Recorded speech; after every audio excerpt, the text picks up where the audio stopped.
जय हिंद प्यारे बच्चों, कैसे हैं आप लोग। उम्मीद करेंगे कि आप लोग बहुत ही अच्छे होंगे। तो बच्चों, आप लोगों की तैयारी कैसी चल रही है। हम उम्मीद करेंगे बच्चों कि आप लोगों का तैयारी भी अच्छा चल रहा होगा। तो हम लेकर के आ चुके हैं बच्चों डीएलएड वाले बच्चों के लिए जीके जीएस का बच्चों शानदार क्लास। जीके जीएस का शानदार क्लास जो कि डेली हमारे चैनल मोटिवेशन गुरु मिथिलेश पे चलता है। और साथ ही साथ बच्चों डेली डीएलएड के लिए हिंदी का क्लास चलता है बच्चों, जो कि यहाँ से हिंदी और जीके का प्रश्न बच्चों 100% आने की संभावनाएं हैं। आप लोग अगर हमारे चैनल से जुड़ करके एग्ज़ाम तक कंटिन्यूटी बनाकर पढ़ते हैं तो आप लोगों को बच्चों विश्वास दिलाता हूँ कि 45 प्रश्न में से आप लोग 42 प्रश्न जरूर करेंगे, क्योंकि 25 प्रश्न आपका हिंदी का रहेगा और 20 प्रश्न जीके का। टोटल आपका 45 हो गया। अगर अच्छे से पढ़ते हैं बच्चों तो 45 में 45 कीजिएगा। अगर थोड़ी सी आप लोग कहीं कहीं बीच बीच में ढील दे दिए तो 42 प्रश्न तो पक्का बना दीजिएगा बच्चों। और ये सीरियस बच्चों को कहता हूँ जो कि सरकारी कॉलेज की उम्मीद लगाए बैठे हैं, वो बच्चों ज़रूर सीरियसली होकर के पढ़िए। इस चैनल से बच्चों आप लोगों का कोई भी कम्पिटेटिव एग्ज़ाम हो, भारत का बच्चों, भारत का हम बोल रहे हैं, all competitive exam, all competitive exam है। ये सभी एग्ज़ामों के लिए जीके जीएस का क्लास तो आपको मिलेगा ही मिलेगा। अगर नहीं ऐसा है तो आप लोग जाकर प्लेलिस्ट खोल कर देख लीजिए, प्लेलिस्ट में आपको दिख जाएगा। ठीक है बच्चों, डेली यहाँ पे क्लास चलता है जीके जीएस का। एक भी ऐसा दिन नहीं रहेगा बच्चों जिस दिन जीके जीएस का क्लास ना चला हो। हाँ, बीच बीच में छुट्टी हो जाती है, ठीक है। तो ज़्यादा टाइम नहीं लेंगे बच्चों, एक बार इस सेशन को अपने दोस्तों में शेयर कीजिए और सेशन अच्छा लगे तो अपने मन से सभी बच्चे लाइक करेंगे। हम कहेंगे नहीं लाइक करने के लिए, हम तो कहते हैं बच्चों कि सभी बच्चे डिसलाइक कर दें, अच्छा ना लगे तो। ठीक है, चैनल को जो भी बच्चे सब्सक्राइब नहीं किए हैं वो चैनल को सब्सक्राइब कर करके घंटी को दबाइए और घंटी को बेल आइकन पे सेट कर लीजिए, ऑल पे सेट कीजिए, ताकि नोटिफिकेशन डेली का मिले और आप क्लास अटेंड कर सकेंगे। पीडीएफ अगर चाहिए ये सभी क्लासों का बच्चों तो टेलीग्राम का लिंक आपको डिस्क्रिप्शन में हमने दे रखा है, आप लोग वहां से जाइए और टेलीग्राम से जुड़ करके पीडीएफ प्राप्त कीजिए बच्चों। और क्लास करने के बाद पीडीएफ को ज़रूर सोल्व कीजिएगा कि कितना प्रश्न में याद हुआ। सोल्व करने के बाद बच्चों वीडियो में आना है और कमेंट बॉक्स में कमेंट करना है कि आप लोगों ने 20 में से कितने किए, कितने सही किए बच्चों। तो कोई बच्चा का 19 होगा, कोई का 18 होगा, कोई का 17 होगा, किसी का 20 में 20 होगा। तो 20 में 20 वाले को बच्चों मैं अपने तरफ से धन्यवाद देना चाहूँगा कि आप लोगों की तैयारी बहुत ही बेहतर चल रहा है। ठीक है, तो बहुत ज़्यादा टाइम ले लिया होगा, तो स्टार्ट करते हैं बच्चों। आप और हम मिलकर के इस सेशन को आगे बढ़ाते हैं। क्वेश्चन कहता है कि काजीरंगा राष्ट्रीय उद्यान किस राज्य में स्थित है। बताइएगा बच्चों। काजीरंगा राष्ट्रीय उद्यान जो है साथियों, इसके बारे में अगर जाने तो यह एक सींग वाला गेंडा के लिए प्रसिद्ध है। एक सींग वाला बच्चों गेंडा, गेंडा के लिए क्या है, प्रसिद्ध है। ठीक है, और यह किस राज्य में है वो पूछा गया। और ये जो काजीरंगा नेशनल पार्क जो है बच्चों, वहीं पे एक मानस, मानस राष्ट्रीय उद्यान है, मानस नेशनल पार्क बोल लीजिए, नेशनल पार्क भी है। तो देखिए, अगर काजीरंगा नहीं जानते हैं तो बच्चों बताइए कि मानस नेशनल पार्क कहाँ है। तो ये दोनों मेरे प्यारे साथियों असम में है। और ये दोनों बहुत ही फेमस है, बहुत ज़्यादा एग्जाम में पूछे जाते हैं, सभी एग्जामों में ये पूछे गए हैं, आपके डीएलएड के एग्जाम में भी पूछे जाएंगे बच्चों। तो ये ऐसे ऐसे प्रश्नों को आप लोग ज़रूर याद करके रखेंगे। ठीक है, अब देखिए, केरल की बात करें बच्चों तो केरल में है पेरियार राष्ट्रीय उद्यान। पेरियार राष्ट्रीय उद्यान अगर पूछे कि किस राज्य में है तो केरल में हो जाएगा साथियों। मध्य प्रदेश, मध्य प्रदेश में बांधवगढ़ राष्ट्रीय उद्यान है, बांधवगढ़, बांधवगढ़ राष्ट्रीय उद्यान कहाँ है बच्चों, तो ये हो जाएगा आपका एमपी में, मध्य प्रदेश में। यूपी की बात करें साथियों तो दुधवा राष्ट्रीय उद्यान, दुधवा राष्ट्रीय उद्यान, ये सब याद रखिएगा। देखिए, आप लोगों ने सोचा होगा बच्चों कि सर आंसर को टिक आउट कराएंगे कि ऑप्शन नंबर सी राइट है और उसके बाद आगे चलेंगे। नहीं, ये तो एग्जाम में पूछा ही गया है बच्चों कि काजीरंगा राष्ट्रीय उद्यान किस राज्य में स्थित है, प्रीवियस क्वेश्चन है, तो ये पूछा गया। तो आप लोगों को अगर मैं एक्स्ट्रा नहीं बताता हूँ तो कोई फ़ायदे हैं, नहीं है। अगर आप कहीं भी पढ़ते हो बच्चों, हमारे चैनल से पढ़िए या कहीं और पढ़िए अदर चैनल से, आपको जहाँ एक्स्ट्रा का प्रश्न अगर 5 से 6 प्रश्न बताया जाता है बच्चों, एक प्रश्न से मैक्सिमम 10 प्रश्न बताए जाते हो बच्चों, तो आप लोग वहाँ ज़रूर पढ़ें। वहाँ आपको नॉलेज की बात होगी, नॉलेज आपको दिया जाएगा, ज्ञान दिया जाएगा बच्चों, टाइम पास नहीं किया जाएगा, जैसे कि हम आपको बता रहे हैं। ठीक है, अगर हम आपको अच्छा लगे तो आप हमारे साथ पढ़िए, हमारे साथ जुड़कर पढ़िए। अगर हम अच्छा नहीं लगते बच्चों तो आप कहीं और भी पढ़ लीजिए, इसमें किसी को रोकने की ज़रूरत नहीं है। बच्चे खुद समझदार हैं कि कहाँ अच्छे कंटेंट मिलते हैं और कहाँ नहीं मिलते हैं। तो यहाँ तक क्लियर है बच्चों कि काजीरंगा राष्ट्रीय उद्यान कहाँ है, असम में है। अगला प्रश्न देखिएगा। प्रश्न कहता है कि ज्वार निम्नलिखित में से कौन सी फसल बाजरा नहीं है। कौन सा फसल है बच्चों की जो बाजरा नहीं है। अब ये देखिए, इसके बारे में हम बताएंगे बच्चों, सभी के बारे में हम बताते हैं। ये रागी जो है ना बच्चों, अगर पूछा जाए कि ये सभी का उत्पादन सबसे अधिक कहाँ होता है, सभी का उत्पादन अगर पूछे बच्चों, पहले किसके बारे में बता दे, ज्वार के बारे में बता देते हैं।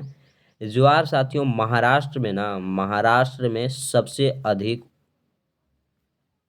उपज होता है, महाराष्ट्र में सबसे अधिक ज्वार। रागी बच्चों जिसका उत्पादन कर्नाटक में सबसे अधिक होता है, कर्नाटक में होता है। बाजरा का उत्पादन अगर देखा जाए तो इसका उत्पादन राजस्थान में सबसे अधिक होता है। ठीक है, मक्का जिसका उत्पादन कर्नाटक में सबसे अधिक होता है। तो ये सभी के बारे में तो जान गए। पूछा जाएगा कि मक्के का उत्पादन सबसे अधिक भारत के किस राज्य में होता है, तो कर्नाटक में होता है। बाजरा राजस्थान, रागी कर्नाटक, ज्वार महाराष्ट्र। अब ये पूछा गया बच्चों कि कौन फसल जो है वो बाजरा नहीं है, बाजरा कौन नहीं है, तो साथियों मक्का जो है यह बाजरा नहीं है, बाकी सब बाजरा है, मक्का एक खरीफ फसल है, याद रखिएगा। ऑप्शन नंबर बी राइट होगा। अगला देखिए बच्चों, क्वेश्चन कहता है कि द्वितीय विश्व युद्ध में पहला एटम बम कहाँ गिराया गया था। द्वितीय विश्व युद्ध में पहला जो एटम बम था बच्चों वो कहाँ गिराया गया था, हिरोशिमा, नागासाकी, पेरिस या लंदन। अब ये जो द्वितीय विश्व युद्ध है बच्चों, इसके बारे में कुछ जानकारियाँ लेते हैं कि द्वितीय विश्व युद्ध हुआ कब। तो 1939 से बच्चों 1945 तक द्वितीय विश्व युद्ध चला। ठीक है, और इसका तत्कालीन कारण क्या था, इस किस कारण की वजह से द्वितीय विश्व युद्ध हुआ था। तो अगर कारण पूछ दिया जाए बच्चों, कारण अगर आपसे पूछ दिया जाए कि कारण बताइए किस कारण से द्वितीय विश्व युद्ध हुआ, तो जर्मनी ने पोलैंड पर आक्रमण किया था। कारण था बच्चों कि जो जर्मनी था, जर्मनी जो था बच्चों, जर्मनी ने पोलैंड पर क्या किया था, आक्रमण किया था, अटैक किया था, अटैक किया था। इसकी वजह से बच्चों द्वितीय विश्व युद्ध में, द्वितीय विश्व युद्ध हुआ था 1939 से लेकर के 1945 तक वो चला था। अब आपसे पूछा जाएगा कि द्वितीय विश्व युद्ध में पहला एटम बम कहाँ गिराया गया था, तो इतना नोट कीजिए, बताता हूँ। तो बच्चों अमेरिका ने, किसने बच्चों, अमेरिका ने जापान पर, जापान पर, अमेरिका ने जापान पर बच्चों परमाणु बम गिराया था, और पहला परमाणु बम हिरोशिमा पर गिराया था। कब गिराया था, तो 6 अगस्त को बच्चों 1945 में अमेरिका ने जापान के हिरोशिमा पर गिराया था पहला परमाणु बम, और दूसरा गिराया था बच्चों नागासाकी पर 9 अगस्त 1945 को। ठीक है, और जो 6 अगस्त को परमाणु बम गिराया गया था बच्चों, उस बम का अगर नाम पूछे तो लिटिल बॉय नाम था, लिटिल बॉय, लिटिल बॉय जो था वो बम का नाम था। और अमेरिका ने दो दो बार, कितने बार बच्चों, दो दो बार जापान पे परमाणु बम गिराया, पहली बार हिरोशिमा पर और दूसरी बार नागासाकी पर। हिरोशिमा पर बच्चों 6 अगस्त 1945 को गिराया, और 3 दिन बाद 9 अगस्त 1945 को नागासाकी पर गिरा दिया, विस्फोट कर दिया बच्चों। और उसी समय से जापान जो है क्षतिग्रस्त हो गया, परमाणु बम के शिकार हो गया। अगर बच्चों कहीं पे परमाणु बम गिराया जाता है तो उसका असर लगभग 100 वर्ष बच्चों रहता है। उसका जो रेडिएशन निकलता है ना, उससे वहाँ के मनुष्य हों, जितने भी जीव जंतु हों, वो सब पे प्रभाव पड़ता है। ठीक है, तो ऑप्शन ए को आप लोग याद रखिएगा। अगले प्रश्न की ओर चलेंगे साथियों। अगला ध्यान दीजिए। अभी तक शेयर जो बच्चे नहीं किए हैं वो जरूर शेयर कर देंगे। एक बार जरूर आप लोग बच्चों क्लास को शेयर करेंगे। कौन सा व्यक्ति को वोट देने का अधिकार नहीं है? कौन व्यक्ति है बच्चों जो वोट नहीं दे सकता है? पागल या दिवालिया, अमीर व्यक्ति, वयस्क व्यक्ति, गरीब व्यक्ति? देखिए, अमीर हो या गरीब बच्चों वोट तो देगा, वयस्क होगा तो भी देगा, लेकिन पागल या दिवालिया जो है, पागल अगर इंसान है बच्चों तो वो वोट नहीं देगा, उसे वोट देने का अधिकार नहीं है। ऑप्शन ए राइट होगा।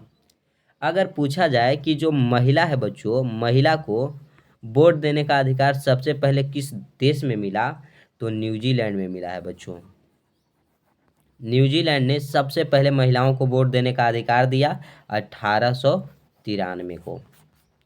क्लियर हो जाएगा। ए इज द करेक्ट आंसर बच्चों। अगला प्रश्न, भूमंडलीयकरण शब्द इजाद किसने और कब किया?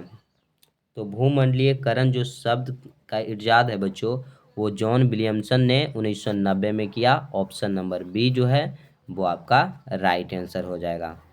नेक्स्ट आता है, राष्ट्र संधा को चार्टर सदस्य किसने, कितने राष्ट्र थे? राष्ट्र संधा बच्चों, अगर राष्ट्र संधा की स्थापना पूछ दिया जाए आपसे कि स्थापना कब हुआ, तो स्थापना हुआ बच्चों 10 जनवरी 1920 को हुआ है। ठीक है, और इसमें सदस्य थे बच्चों 51 सदस्य थे। ऑप्शन नंबर सी राइट हो जाएगा, 51 सदस्य थे। नेक्स्ट प्रश्न की ओर चलें बच्चों, तो नेक्स्ट प्रश्न पे ध्यान दीजिए सभी बच्चे।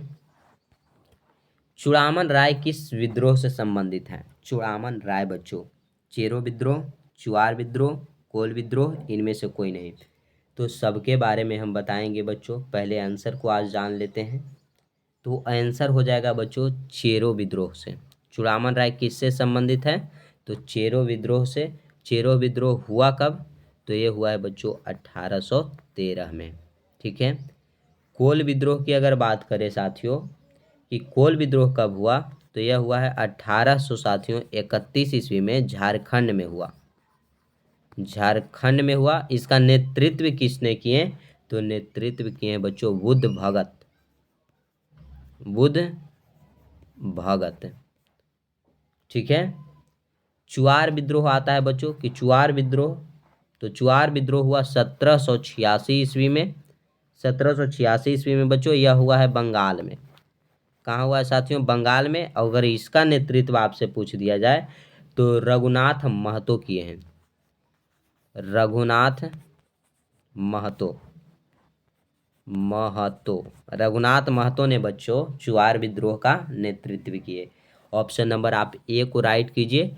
चूड़ामन राय किस विद्रोह से संबंधित हैं? तो चेरो विद्रोह से संबंधित हो जाएंगे। क्लियर है बच्चों? तो यहाँ तक जरूर बताइए, कमेंट बॉक्स में कमेंट सभी बच्चे कर दीजिएगा। क्या बच्चों क्लियर है यहाँ तक? बच्चे जी आप लोग बता दीजिए क्या यहाँ तक क्लियर है। तो आगे बढ़ेंगे। इस सेशन को अभी तक जो बच्चे शेयर नहीं किए हैं वो शेयर कर दीजिए बच्चों।